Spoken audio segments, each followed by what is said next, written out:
নমস্কার বন্ধুরা, ডলির রন্ধনশালা সবাইকে স্বাগত। আর আজকে তোমাদের সাথে শেয়ার করব কুমড়ো পটলের ছক্কা। আর এই রেসিপিটা দিয়ে গরম গরম লুচি পরোটা খেতে কিন্তু দারুণ লাগে। আর সম্পূর্ণ নিরামিষভাবে এই রেসিপিটা কিন্তু তোমরা খুব সহজেই বানিয়ে নিতে পারবে। যে কোনো পূজার অনুষ্ঠানে হোক বা যে কোনো নিরামিষ দিনে এই রেসিপিটা থাকলে গরম গরম লুচি বা পরোটা কিন্তু আরও দুখানা খেয়ে ফেলবে। তাহলে বন্ধুরা, রেসিপিটা কেউ কিন্তু স্কিপ করে দেখো না, তাহলে আমি শেষ পর্যন্ত কী কী রান্নাতে মশলা ব্যবহার করেছি সেটা কিন্তু মিস হয়ে যাবে।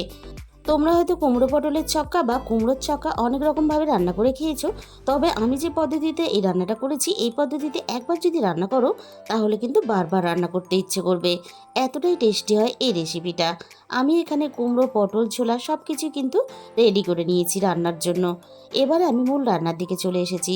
প্রথমে আমি একটা মশলা বানিয়ে নেব। তার জন্য আমি কড়াইয়ের মধ্যে দিয়ে দেবো 3টে এলাচ, 4টে লবঙ্গ আর 1 টুকরো দারচিনি।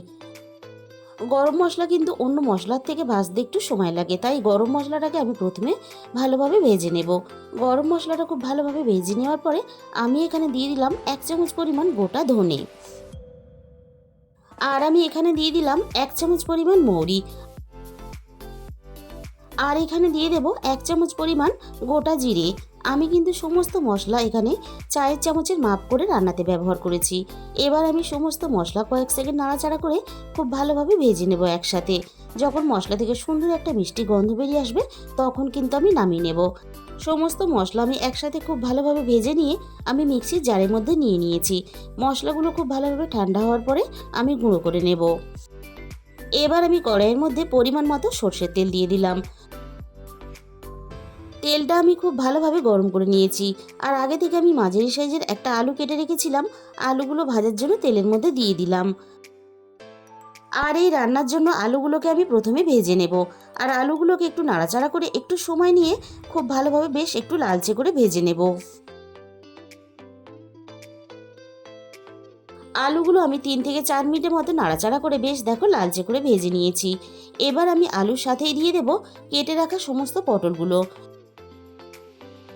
আলুর মতোই আমি ঠিক একইভাবে পটলগুলোকে একটু হাতের সময় নিয়ে নাড়াচাড়া করে খুব ভালোভাবে বেশ নরম করে আর লালচে করে ভেজে নেব।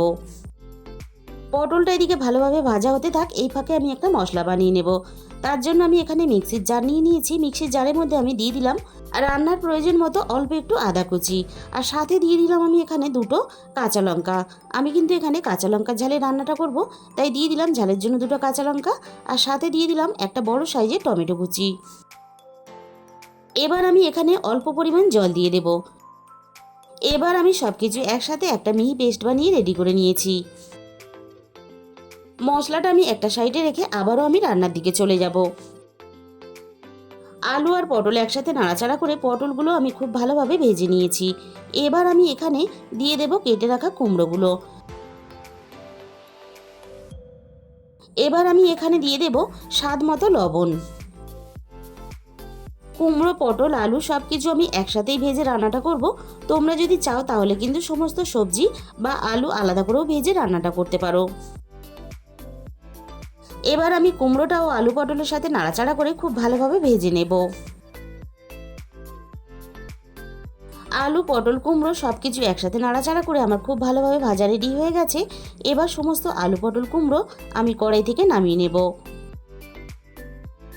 এইভাবে সব কিছু একসাথে ভেজে রান্না করলে তাহলে রান্নার সময়টা অনেক কম লাগবে আর তার জন্য রান্নাটাও কিন্তু তাড়াতাড়ি হয়ে যাবে।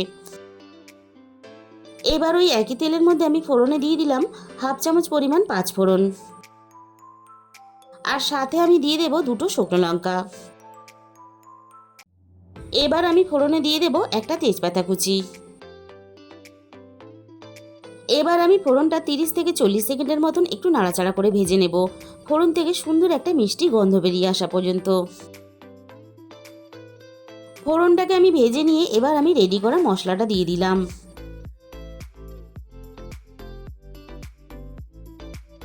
এবার আমি রান্নার স্বাদ মতো লবণটা দিয়ে দেব। এবার আমি টমেটো আর আদা বাটাটা একটু কষিয়ে নেব, আদা আর টমেটোর কাঁচা গন্ধটা চলে যাওয়া পর্যন্ত। এবার আমি একে একে গুঁড়ো মশলাগুলো দিয়ে দেব। প্রথমে আমি দিয়ে দিলাম 1/2 চামচের একটু বেশি হলুদ গুঁড়ো। এবার আমি দিয়ে দেব কালারের জন্য 1/2 চামচ পরিমাণ কাশ্মীরি লঙ্কার গুঁড়ো। আর যেহেতু নিরামিষ রান্না তাই আমি স্বাদ মতো অল্প একটু চিনি দিয়ে দিলাম। এবার আমি সমস্ত মশলা একসাথে খুব ভালোভাবে কষিয়ে নেব। আর যেহেতু আমি এই রান্নাতে গুঁড়ো লঙ্কার ব্যবহার করব না, তাই রান্নার কালারটা একটু সুন্দর দেখানোর জন্য আমি কাশ্মীরি লঙ্কার গুঁড়োটা ব্যবহার করলাম। তবে এটা কিন্তু পুরোপুরি অপশনাল, তোমরা চাইলে দিতেও পারো, নাও দিতে পারো। মশলাটা আমি 3 থেকে 4 মিনিটের মতো নাড়াচাড়া করে খুব ভালোভাবে কষিয়ে নিয়েছি। এবার আমি এখানে ভেজে রাখা আলু, পটল, কুমড়ো সব কিছু একসাথে দিয়ে দিলাম। আর সাথে আমি অল্প একটু মিক্সির বাটি ধোয়া আদা টমেটো বাটা জল দিয়ে দিলাম। এবার আমি কুমড়ো, পটল, আলু মশলার সাথে খুব ভালোভাবে নাড়াচাড়া করে কষিয়ে নেব। কুমড়ো, পটল, আলুর সাথে আমি ভেজানো কাঁচা ছোলাটাকেও রান্নার মধ্যে দিয়ে দিলাম। এবার আমি সবকিছু একসাথে নাড়াচাড়া করে খুব ভালোভাবে একটু সময় নিয়ে কষিয়ে নেব, যতক্ষণ না মশলা থেকে সুন্দরভাবে তেলটা ছেড়ে বেরিয়ে আসে।